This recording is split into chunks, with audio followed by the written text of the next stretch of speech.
Hey tubers, welcome back for another adventure. So this is my Recon TRX250Y. I found a tag on it that told me that.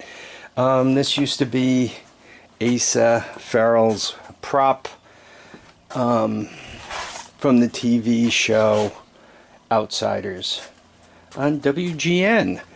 Anyway, I think I mentioned to you guys that the clutch seemed, there's a clutch when you shift that's supposed to disengage so you don't clang the gears. It has a synchromesh transmission, so it doesn't really grind them, but when you're shifting, with a little bit of slipping, which by moving this the clutch should create, the gears don't bang. They shift much smoother. Also, from a wheelie point of view, it makes it so that you can lift this such that you're going into first but hold it. You can gun up the throttle a little bit, then let it go, and it engages that clutch I just mentioned, and it allows you to pop the front wheels up. You don't have to do it strictly by engine. You could have a little pop the clutch help. So given that clutch seems to be too loose, and the way it works, and I think I'm going to be able to show you, I took one of these guards off. There's a bolt, and I think I'm showing it to you. There's a bolt right there. See it? Right? Am I touching it? Yeah, there you go. Hopefully I'm showing it to you. Right, and hopefully there's enough. This bolt, what you do is you loosen the retainer counterclockwise, and then there's a screwdriver slot, and you tighten that bolt in. And if you loosen it up and you move this, right, you can actually feel it pushing against it. As you tighten that bolt up, it's taking the play out.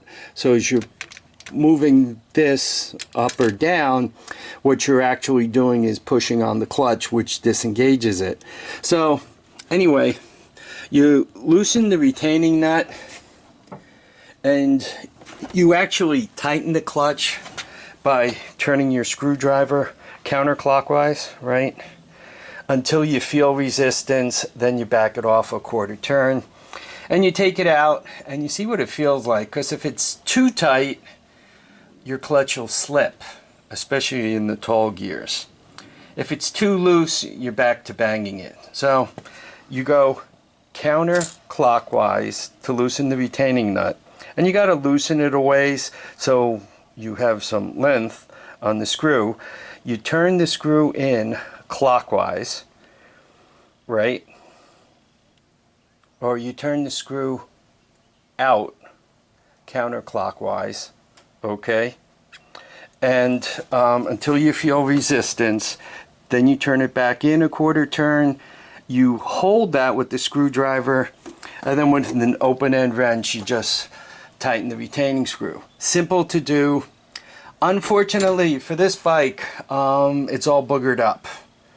I'm not quite sure what they did, but it is all the way at its loosest. So for me to fix that, I'm going to take this cover off, which doesn't look that bad, right? And I got to get a new one and replace it. Probably it's not a bad time to do that anyway, and clean out.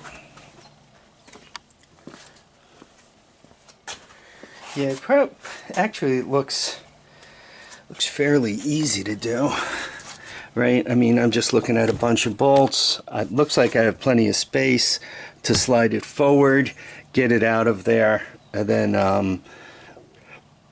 mean, if worse came to worse, I might just have to take off the fender.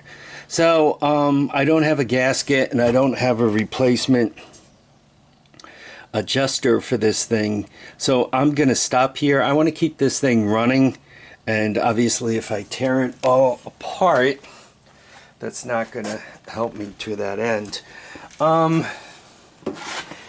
This is not, I mean, it's not a major thing. It's probably a one of those $25 repair, $30 repair with the gasket. I don't know, $40, whatever.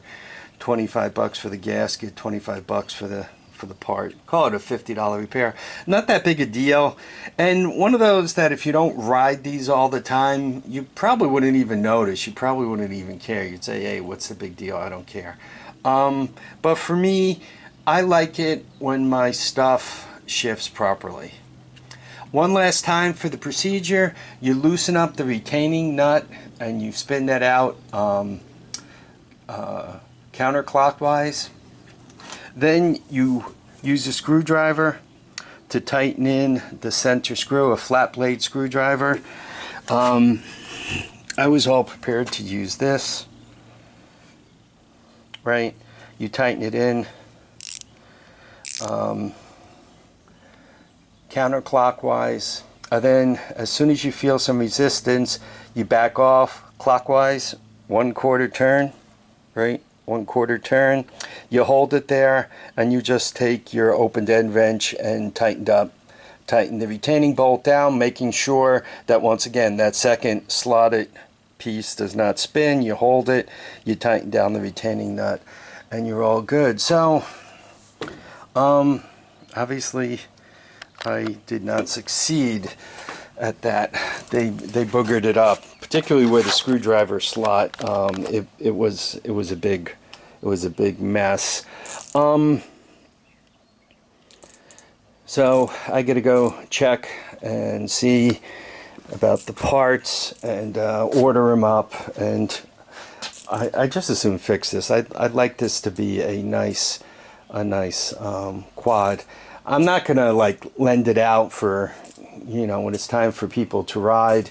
I'd rather have them ride something more common than this. This is kind of special, though it is fairly bulletproof. Once that's fixed, it'll be shifting properly and it all should be good. I don't know. I have a lot of 200S's. I'd almost rather lend them out, but some people can't drive them, and then they get hurt. You know what I should do? I should get, the Lakota isn't in here. The Lakota is out in one of the tarp buildings, but I should probably get the Lakota going. The Lakota really, from a if something were to happen to that, I wouldn't be horribly crying upset. I'm more concerned about my Hondas. Actually, you know what I should do? I should make sure I always have a hammerhead or two cart floating around, because the amateurs could drive those, right? You push down the gas, you hit the brakes, there's nothing too challenging to them. They're real tight up against the ground, so they don't have to worry about rolling them over. That's what I should let the amateurs drive, keep them off the expensive stuff. Or let them drive the China quads, right? Those little 110cc wonders.